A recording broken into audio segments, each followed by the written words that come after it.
Hello there, welcome to another episode of Cathra Casts. I'm Matt, and this is the fourth in a series of character creation around a Red God character in Skyrim. And the heading at the moment seems to be creating a character from Hammerfell, but really he's, I guess if you go back far enough, he's not from there at all. But I've made these series of videos in the hope of better understanding the new Elder Scrolls that will be coming out in whenever, and to better understand the Red God people. However, in this episode we're going to find that in doing some planning around my main character's past, I found that actually I've become as interested in other elements of his life which will influence other games that I play from the Elder Scrolls. So without further ado, let's look at what I've done. Now, the work that I've done this time has been the biggest slog ever. It's been a load of heartache and pain with this one, but I'm through on the other side.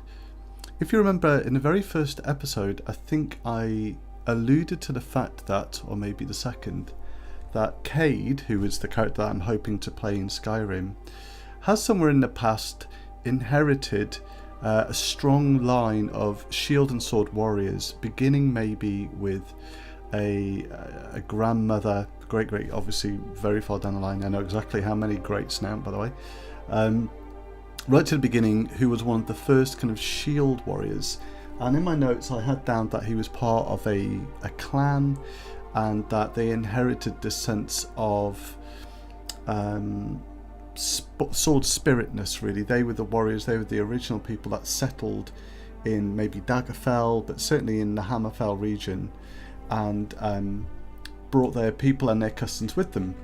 And so the reason I've done this is because we think that maybe part of the story is going to be set here, and it seems logical in his own story that he would move from Hammerfell into Skyrim if there was something that drew him there. And in the last episode, I think I'd said that as far back as we can go, the very first Red God to come over, who is now called Safia, she had a scroll with her that had written down some sort of special sword history, or some special move, or some special talent that would allow you to be a great warrior for your people. And I haven't got my notes in front of me at the moment for Cade, because I really just wanted to focus on this one aspect, and how I made it and why I've made it, and if I advised anyone else to make it. The very short answer is no. Don't go back as far back as I did, because it ended up being a labour of suffering, and then a labour of love, and then a bit more suffering, and then a load more suffering, and now just complacency. But I think it's coming back to that love bit. It was certainly a real toil, and the problem was that because I decided for Cade's family to begin our connection with Cade and his ancestors right back at the first era when the Red Guards came over. There's a little note here that's got it hoved over there that lets me know. But also you can see here that it mentions a time when the Red Guards came over. The Red Guard people arrived from their homeland and settled around Daggerfall, 803 in the first era.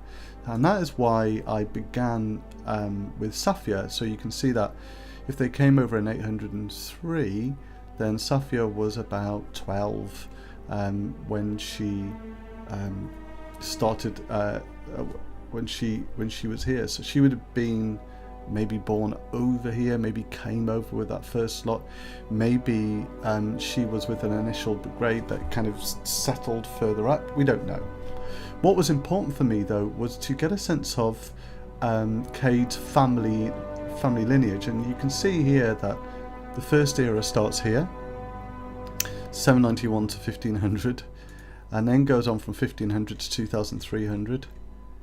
And 2300 to the end of the first era, and then with Crawl here, he carries on that line into the second era, which thankfully was only 897 years long, and then that line is carried on into the third era, which is 433 years long, and then the fourth era, which we're in now, with Skyrim beginning around the time that Cade arrives. And in fact, I worked out in the end that Cade is 37, which is a bit of a compromise, and is because I talked about him being old, and the reason he's 37 years old is because I now decided, as I was making this line of people, I now decided that he is, although he's off on this quest to find a scroll, there is also the need for him to support his father and his sister and grandfather and so on and so on, to continue the line.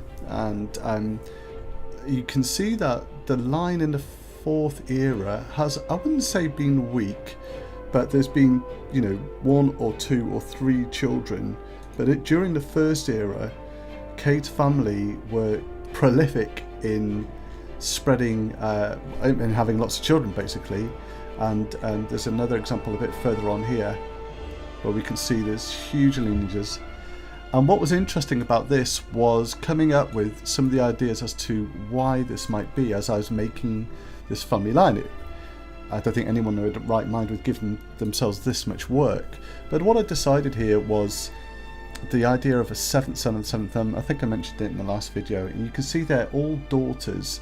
And so I like the idea that in the middle of the first era, something powerful happened here that I might bring into Cade's story in some way. I don't know.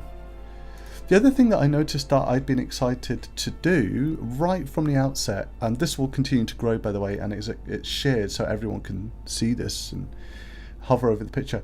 I was very excited about, I'll just log in, about being able to see these characters. So one of the other things that I did, and again this wouldn't work if you're, well, it would work if you're in Skyrim, it's something you're interested in.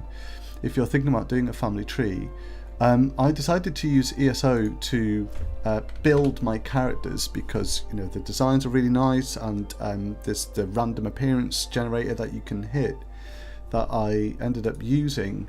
So here are my 4 characters in ESO at the moment. And you can come to create a character, and then you can click on your race. So I was clicking on Redguard with the scimitars and the shield as a symbol. We now know why that is, right? Sword and shield people. And I found that what was absolutely fascinating was how similar in facial structure the characters are when you click between male and female. Okay, but when you click a random, okay, there's a face paint on there. Let's try and find one with face. There we go. It's quite different, except when you click between the genders. Now, what was unbelievably useful for that was when I ended up passing down the family line and the genders changed. So if it went, mother to son, so to speak, I was able to just say, well, let's give a good example, shall we? Here is the mother. She has a son, so let's just change the gender. And then suddenly you're kind of looking at the pictures and it's almost believable that this family line is being carried down. And I was really picky about randomizing appearances. There were lots that I went, no, and it could be they just didn't look right, or there was too much war paint, or they had, no offense, moustaches that didn't seem to suit the Redguard people as I saw them. So that took some time, and I used Imgur to load the pictures up. So I also used another tool that I think is really good and helpful, and definitely worth looking for at, and it's something called Hover Zoom. It's a downloadable little add-on that I think you can use in Firefox and Chrome, I'm sure. I don't know about Explorer, but it basically gives a bigger picture of a JPEG before you, or instead of clicking on a link. So I'll give you an example. If you hover over Safia and the link, up comes Safia like that, rather than me clicking on Imgur, and it's such a good way to look at my little timeline. So when you click on Crawl, you don't even have to click on it. When you hover over Crawl, up comes Crawl. There we go. And there's another Crawl here. And another thing that I noticed about my timeline is strong names were passed down. I don't know why that is yet, but there was something very much in names being passed down. So you've got Safia, Trabert, Crawl, Avisek. If we click on Avisek, he will come up. There he is. Okay. And I did this because obviously I haven't got enough time in my life to do anything more interesting. I have, by the way, that's real deep sarcasm being thrown out there. There's Namon. I did this with all of the bloodline of Cade. Yep, that's right, all 200 plus people. I don't know, someone can go and work it out. But there was a lot of people here. So here's Rasha, very beautiful. And I went through like this all the way to the end. And actually, that was a really enjoyable element, because every so often I found that as I was playing in ESO with the builds, you know, flicking through the builds, changing agendas, sometimes changing the class. I don't have to stick to these classes at all. I could just say I just like the outfits, that's what I'm using them for. But also I have the option of keeping these classes in. Now, there were a lot of Dragon Knights in my original build, but every so often a sorcerer would come up. And although Cade is absolutely 100% not going to be a sorcerer, I do like the idea that, again, in his family line somewhere, there's these people that just turn up every so often, these members of the family who aren't following tradition. They've broken from tradition in some way, and I quite like that idea too.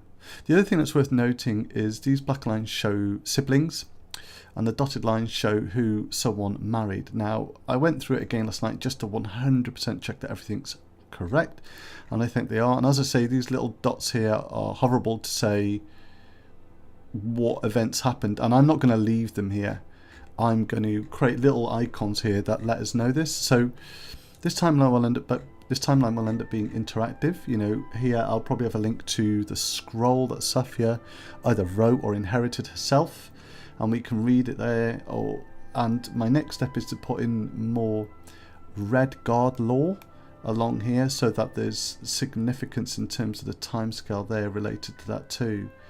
Now, what's really quite interesting, actually I think really interesting, is if it says the events of the Elder Scrolls took place on you know, the second era of 583, that means that, and I hadn't thought about this at all, that means that this Cade, unbelievably that it's a Cade, I promise you, no idea. This Cade, I could play this Cade, and then like with Cathra, I would be playing an ancestor. Actually, it's not like Cathra at all. Cathra's a different kettle of fish.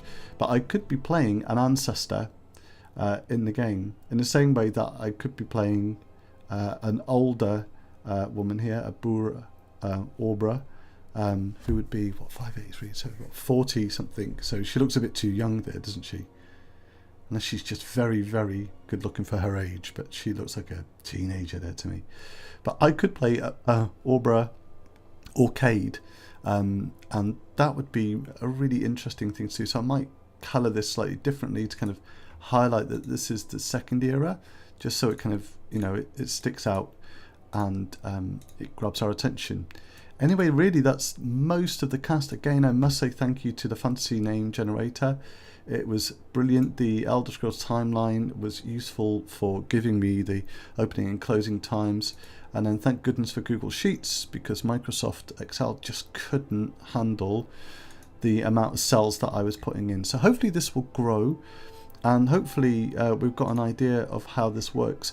What will happen next is I'm going to share a little bit more of the history of the Red Guard people, and then I think there's not much left for me to do before I begin playing Cade, apart from trying to build up a bit of the backstory. But we've got a little bit more now about some of the reasons why Cade is entering Skyrim, and this is without even playing the game.